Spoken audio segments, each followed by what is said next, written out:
குருச்சரணா.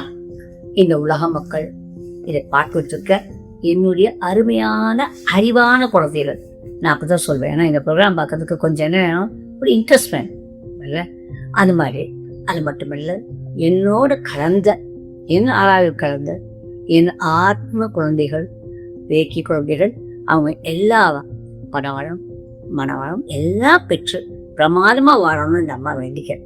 இப்ப நம்ம நீ பார்க்க தினப்படி பிரச்சனைகள், தினத்திலும் என்னென்ன பிரச்சனைகள் வரும், எப்படி வரும் பார்க்கலாமா?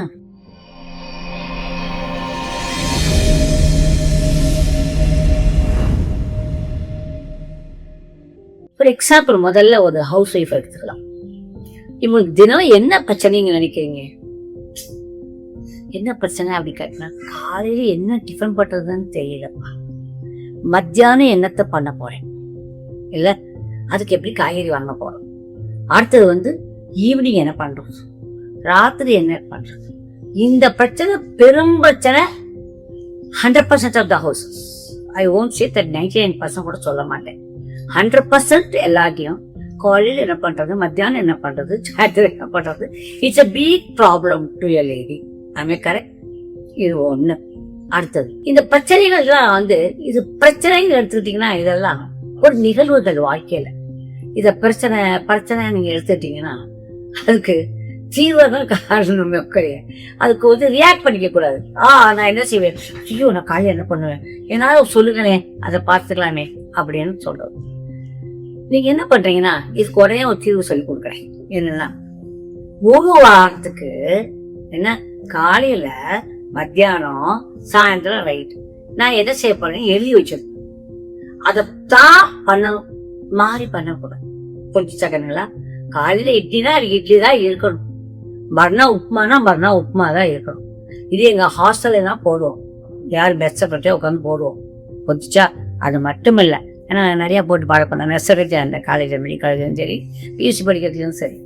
அது மட்டும் இல்லை, நம்ம வீட்லயுமே என்ன பண்ணணும்னா, இப்ப நிலத்த நிலைமையில நான் குண்டா இருக்கிறேன், இப்ப நான் கொஞ்சம் அம்மா வெயிட் போடுறேங்கன்னா, நான் ஏன் பிகாஸ் ஏஜ் ஆக கொஞ்சம் வெயிட் நம்ம நிறைய போடும் இல்லையா, அப்ப we should do something.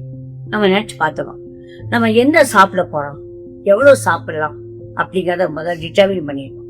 Determine பண்ணிட்டு, இப்ப எங்கப்ப ஒருத்தர் நம்ம நிறைய ஆப்ஸ் எல்லாம் இப்ப இருக்குது, நிறைய ஆப்ஸ் இருக்குது, அப்ளிகேஷன் இதெல்லாம் நிறைய இருக்குது, உங்க செல் இருக்குது. அப்ப உங்களுடைய வெயிட்டுக்கு, உங்களுடைய ஹைட்டுக்கு நீங்க என்ன சாப்பிடணும், எவ்வளவு கலோரி எடுக்கணும், கலோரி பேஸ்டா இருந்தா இல்லாட்டா எவ்வளவு கொழுப்பு சத்து எடுக்கணும், எவ்வளவு புரோட்டீன் எடுக்கணும் இல்லையா, எவ்வளவு முக்கியமான ஒண்ணு கார்போஹைட்ரேட் அப்படி சொல்ற இனிப்பு அப்படின்னு வச்சுக்கோங்க. அது எப்படி எவ்வளவு நான் எடுத்துக்கணும் அப்படிங்கிறத நீங்க என்ன பண்ணலாம், அதை பார்த்து ஒவ்வொன்றுக்கா கால்குலேட் பண்ணி போட்டு சாப்பிட்டுக்கலாம். புரிஞ்சிச்சா? இது இவ்வளவு இருக்கணும் அப்படின்னு போட்டு சாப்பிடலாம். இப்ப நான் வீட்டுல இருக்க பொதுவா 40 மேல சில டயட்ல லோ கார்ப் டயட்டுங்கிறதுல 40 தான் கார்பு வச்சுக்கணும். புரிஞ்சுதா? கார்போஹைட்ரேட்னு சொல்றது, மாவு சத்து அப்படிங்க சொல்லிங்களா, அது வச்சுக்கலாம். ஆனா நம்ம பொதுவா நான் 60-70 பேர் வேற வழி இல்லை. ஏன்னா நிறைய ஒர்க் பண்றது ஒரு பக்கம், இன்னொன்னு வேற காம்பன்சேஷனுக்கு வழி இல்லை. ஏன்னா அந்த மாதிரி 40 சாப்பிட்டு அதுக்கப்புறம் தான் நீங்க ஃபேட்டை கூட்டணும். நம்ம ஃபேட்டை கூட்டாம இதை குறைச்சிக்கிட்டு இதை கொஞ்சம் வச்சுக்கிட்டு ஒரு பேலன்ஸ், அது நம்ம நீங்க பேலன்ஸ் பண்ணணும். அதுதான் முக்கியம். அதை தெரிஞ்சுக்கோங்க. அது நாம அப்புறம் ஒரு கிளாஸா தான் இருக்கணும், அதை நீங்க பண்ணிக்கோங்க. புரிஞ்சிச்சா? இதுதான். இதை கொஞ்சம் பார்த்து போட கத்துக்கிட்டீங்கன்னா நல்லா இருக்கும். பிள்ளைகளுக்கெல்லாம் சாப்பாடு கொடுக்குறப்ப நல்ல புரோட்டீன் டயட்டு இல்ல அந்த மாதிரி எல்லாம் கேட்டு அந்த பண்ணீங்கன்னா குழந்தைகளுடைய பிரெயின் நல்லா இருக்கும். நம்மளுடைய பிரெயின் செல்ஸுக்கும் என்னது, நல்லா பார்த்து சாப்பிட்டோம்னா நமக்கு சீக்கிரமா மறக்காது. இல்லாட்டா அல்ஜீமஸ் சொல்ற மறக்கிற வியாதி வந்துடும். சோ கொஞ்சம் நீங்க எல்லாரும் என்ன பண்ணிக்கணும்னா கத்துக்கணும், என்ன பிள்ளைகளுக்கு கொடுத்தா சத்து, என்ன பிள்ளைகளுக்கு நல்லதை கொடுக்கலாம். இந்த மாதிரி இருக்கிறவங்க சமைக்கிறது யாரா இருந்தாலும் சரி, வெளியே போறவங்களா இருந்தாலும் சரி, வீட்டுல இருந்து சமைக்கிறவங்களா இருந்தாலும் சரி, வெளியவே வாங்கி சாப்பிட்றவங்களா இருந்தாலும் சரி, வாட் ஆர் த திங்ஸ் கொஞ்சம் அது தெரிஞ்சு நீங்க சாப்பிட்டீங்கன்னா அது என்ன ஆகும், மூளை வளர்ச்சிக்கும் சரி, உடம்பு வளர்ச்சிக்கும் சரி நல்லது. புரிஞ்சுக்கணுங்களா? இந்த ஒரு தினப்படி பிரச்சனை இருக்கே, இது பெரிய பிரச்சனை. அடுத்தது, பணம் நிறைய இருந்துட்டா எப்படி நம்ம இன்வெஸ்ட் பண்ண போறோங்கிற பிரச்சனை. பணம் கம்மியா இருந்துட்டா ஐயோ இன்னைக்கு செலவுக்கு என்ன செய்ய போறோம் அப்படிங்கிற கவலை இல்லையா? இந்த இன்னைக்கு என்ன செலவு செய்ய போறோங்கிற கவலையை நீங்க என்ன பண்ணணும், அன்னைக்கு படக்கூடாது. புரிஞ்சுதா? அதையும் என்ன பண்ணணும், முன்னக்கூட்டியே தீர்மானம் பண்ணிடணும் இல்லையா? நான் ஏற்கனவே உங்களுக்கு சொல்லி கொடுத்துருக்கேன் எப்படி 4 இது நோட்டு வைக்கணும் அப்படின்னு சொல்லி கொடுத்துருக்கேன்.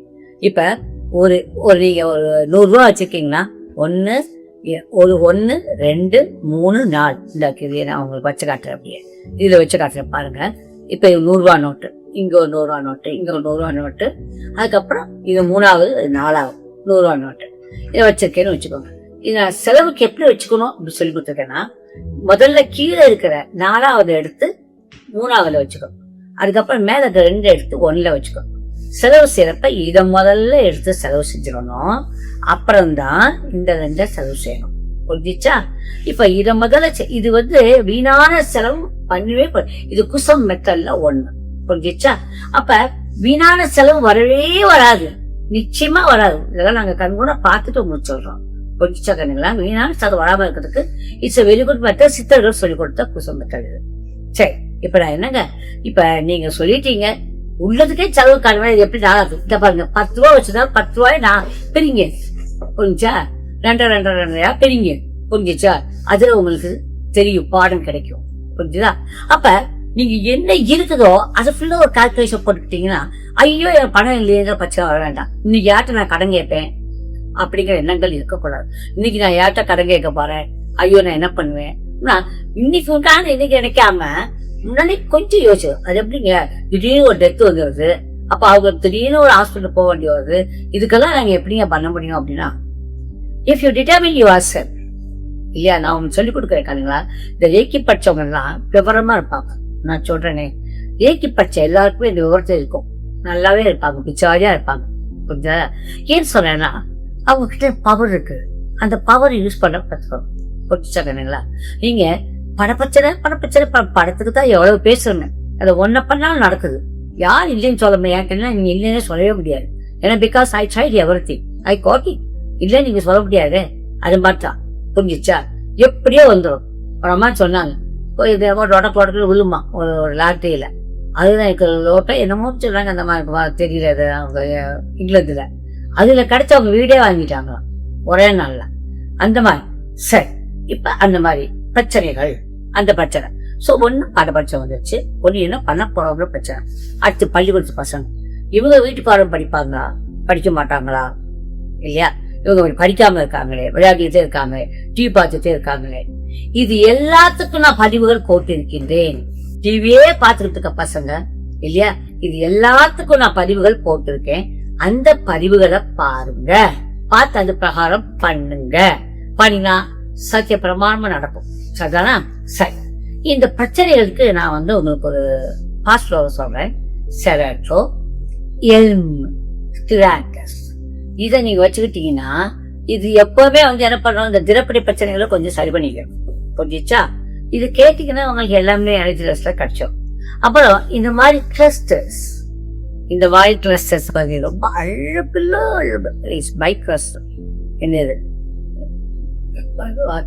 கிளஸ்டர் என்ன, இந்த மாதிரி கிளஸ்டர்ஸ். அடுத்தது நம்ம வாழ்க்கைக்கு தேவையான கார்னீலியன் நேச்சுரல் ஸ்டோன், இதெல்லாம் அப்படியே மலையில பட்டு பட்டு உடச்சு எடுத்து வந்து கொடுத்துருக்காங்க. கார்னியன், டாப்பியஸ்ல சொல்லி மேலே. அப்புறம் முக்கியமா எல்லாமே ராஸ் ஸ்டோன்ஸ், இது பேர் ராஸ் ஸ்டோன்ஸ். இதை வச்சிருந்தாலும் இதை கையில வச்சுட்டு இதை கேட்டீங்கன்னாலே உங்களுக்கு அது பதில் கிடைக்கும். அது 1. 2வது இந்த மல்டி மாலை, இந்த பல கலர் மாலையை போட்டீங்கன்னா உங்களுக்கு இந்த பிரச்சனைகள்லாம் வராது. கண்ணுங்களா? பணப்பிரச்சனையும் தயவு செய்து என்னுடைய இதை பார்க்கறவங்களா இருந்தாலும் சரி, இதுக்கு பட்சமா இருந்தாலும் சொல்லக்கூடாதுன்னு நினைக்கிறேன். ஏன்னா நான் அவ்வளவு உங்களுக்கு பணப்பிரச்சனையை தீர்க்கறதுக்கு நான் போட்டுட்டு இருக்கிறேன். இதை நீங்க பண்ணீங்கன்னா கட்டாயமா தீரும் தீரும் தீரும். நான் இது எதுவுமே நோ குமா குமா குமா கும் கும் கும் கும் புரிஞ்சுச்சாக்கணுங்களா? அப்ப இந்த மாதிரி நம்ம இதை என்ன பண்ணணும், யூஸ் பண்ணணும், அவ்வளவுதான். புரிஞ்சுதா? யூஸ் பண்ணிக்கணும். நமக்கு இது பிரச்சனையா இருக்கே பிரச்சனையா இருக்கே பிரச்சனையா இருக்கே. சில பேருக்கு தினப்பல்ல என்ன வரும், மாமியார் மாமனார் கூட பிரச்சனை, ஐயோ இன்னைக்கு என்ன சண்டை வர போதோ அப்படின்னு எதிர்பார்த்துக்கிட்டு இருப்பாங்க. மாமியாரும் மருமனும் சரி, இல்ல மாமனாரும் சரி, ஏத்தோ இன்னைக்கு என்ன இதை சொல்லுவாங்க, ஆண் கோயில் ஆண் வாட வயசுதோ பொன் வாட வயசுதோ தெரியலையே அப்படிங்கிற மாதிரி எப்படின்னா என்ன நீங்க சண்டை வரும் அப்படின்னு எதிர்பார்த்துருந்தீங்கன்னா அது வரும். அது இல்ல கண்டுக்காம விட்டுட்டீங்கன்னா பிரச்சனை இல்லையே இல்லையா? நான் சொல்லி கொடுத்துக்கிறேன். கொலையா தற்கொலையா அந்த இதை பார்த்திருப்பீங்க இல்லையா? கொலையும் தற்கொலையும் இல்லாம இருந்தால் அந்த வீட்டுல பிரச்சனையே வராது. இது வந்து கொலையா தற்கொலை நான் ஒண்ணு பேசியிருக்கேன் பாருங்க, பாத்துட்டீங்கன்னா அது வந்து என்ன ஆகும்? கொலையா தற்கொலையாங்கிற பிரச்சனை இல்லாம இருந்துச்சா நமக்கு நிம்மதியா இருக்கும். புரிஞ்சிச்சா? அடுத்து நாங்க என்ன பண்ண போறோம் பிள்ளைகளோட, அதாவதுங்க பிள்ளைங்க எல்லாரும் ஃபர்ஸ்ட் எடுக்கணும்னு நினைக்கிறத விட பிள்ளைகள நல்ல கேரக்டரோட வளர்ந்தா போகும், பாசத்தோட வளர்ந்தா போகும். பாசம் தான் ரொம்ப முக்கியம், அன்பு ரொம்ப முக்கியம். அதை விட்டுட்டு எல்லாரும் ஃபர்ஸ்ட் வரணும் அப்படி வரணும் இப்படி என்ன ஆகுது? கடைசியா நம்ம போறது என்னமோ என்னது கொண்டு விட போறாங்க. அப்படியே அமெரிக்கா போயிட்டாங்க, நம்மளை கொண்டு ஆசிரமத்தை விட்டு போயிடுவானுங்க இல்லையா? இருக்கு அது வாட்டு படிச்சுட்டோம், அவங்க முன்னேறட்டும், அவங்க வாட்டு கொஞ்சம் அப்படி விடுங்க, வாழ்க்கையை யூஸ் பண்ணிக்கோங்க. இல்ல நான்லாம் வந்து எனக்கும் என்னுடைய கர்ப்பப்பையில ஒரு பொண்ணு, நீங்க எல்லாரும் என் பொண்ணுங்க கர்ப்பப்பையில ஒரு பொண்ணு, நான் அதுக்கு அவங்களுக்கு ஒரு பையன். ஒரு நாள் போய் என்னன்னு நான் கேட்டதில்லை, ஏன்னா எனக்கு தெரியவும் தெரியாது. அவன் அமெரிக்காவில் படிச்சிருக்க பேட்ட போய் நம்ம போய் கேட்டு என்ன பண்ணா, அவங்க நம்மளை எப்பவுமே நம்மளாவே தாக்கிக்க கூடாது. நமக்கு when we are not capable of அதை புரிஞ்சுக்கிறது தன்மையில அப்ப ஏன் கஷ்டப்படணும்? அவங்க விட்டு புசுக்கும்பாங்க, அதை போய் நம்மளே கட்டிக்கணும். என்னவோ படிங்க என்னவோ இருங்க சோவா என்னால மட்டும் நான் உங்களுக்கு ஹெல்ப் பண்றேன், அவ்வளவுதான். அந்த லெவலில் வச்சுக்கிட்டீங்கன்னா எல்லாத்துக்கும் ஒரு வரையறை வச்சுட்டீங்கன்னா இந்த பிரச்சனைகள் கிடையாது. அதை மட்டும் புரிஞ்சுக்கோங்க. ஒரு கோடு லட்சுமண் ரேகாம்பாங்க, அந்த ஒரு கோடு போட்டுடணும். நீங்க அந்த கோடு போட்டுட்டீங்கன்னா அது பிரச்சனைகளே இல்லை. அதுக்குள்ளேயே இருக்க பழகிக்கணும். புரிஞ்சிச்சா? அதுக்குள்ளேயே இருக்க நீங்க பழகிக்கணும். ஏன்னா இந்த பழகிட்டீங்கன்னா உங்களுக்கு இந்த தாட்ஸ் வந்து வீணா வந்து கொள்ளைகள் இருக்காது. அதுக்கு இந்த பாஸ்போர்ட் எடுக்கிறப்ப நமக்கு ரொம்ப ஃப்ரீயா இருக்கும். என்ன ஆனாலும் ஃபாலோ டெய்லி 10 நிமிஷம் நாம சொல்லிருங்க. அது எந்த வயசா இருந்தாலும் சரி, அதுக்கெல்லாம் நான் சொல்ல மாட்டேன். ஏன்னா கலியுகத்துல ஒரே ஒரு ஆன்சர் உங்களுக்கு என்னன்னா நாம சொல்றேன். 10 நிமிஷம் ஒரு 5 நிமிஷமா கண்ண மூடி பேசாம உட்காந்துருங்க, எவ்வளவு நல்லா இருக்கும். மூச்சை பத்தி நிறைய விஷயம் அம்மா பேச போறேன், அந்த மூச்சை பத்தி சொல்லி கொடுக்குறேன். முதல்ல இப்ப என்ன பண்றீங்க? காமா இருந்துச்சு 5 நிமிஷம் இதை மட்டும் வாட்ச் பண்ணுங்க. இதுலயே நிறைய கிளியரன்ஸ் கிடைக்கும் இல்ல? இதெல்லாம் யூஸ் பண்றப்ப இன்னும் நிறைய கிடைக்கும். சின்ன சின்ன பிரச்சனைகளை உதாகரமா ஆக்கி பார்க்காம புத கண்ணாடி வச்சு பார்க்காதீங்க. சொல்றேன், இன்னைக்கு ஆபீஸ்ல மேனேஜர்ல திட்டுவாங்க பத்தி நீங்க இப்பவே நினைச்சீங்கன்னா அதான் நடக்கும். சாலேகா நடக்கும் அப்படின்னு சொல்லிட்டு போனீங்கன்னா ஒரு பிரச்சனையும் பொச்சாக்கணுங்களா? Think positively அப்படிங்கிறேன். அது என்ன சொல்றது ஈஸியா தம்மா இருக்கு, இல்ல இல்ல அது ஈஸியாக்க நீங்க எடுத்துக்கிட்டீங்கன்னா அது ஈஸியாக்கா கொஞ்சிச்சா ஓகே இருக்குன்னா இதை ட்ரை பண்ணுங்க. மத்தெல்லாம் அடுத்ததுல நான் பேசுறேன். Okay, I love you all my lovely children. Good luck. Bye.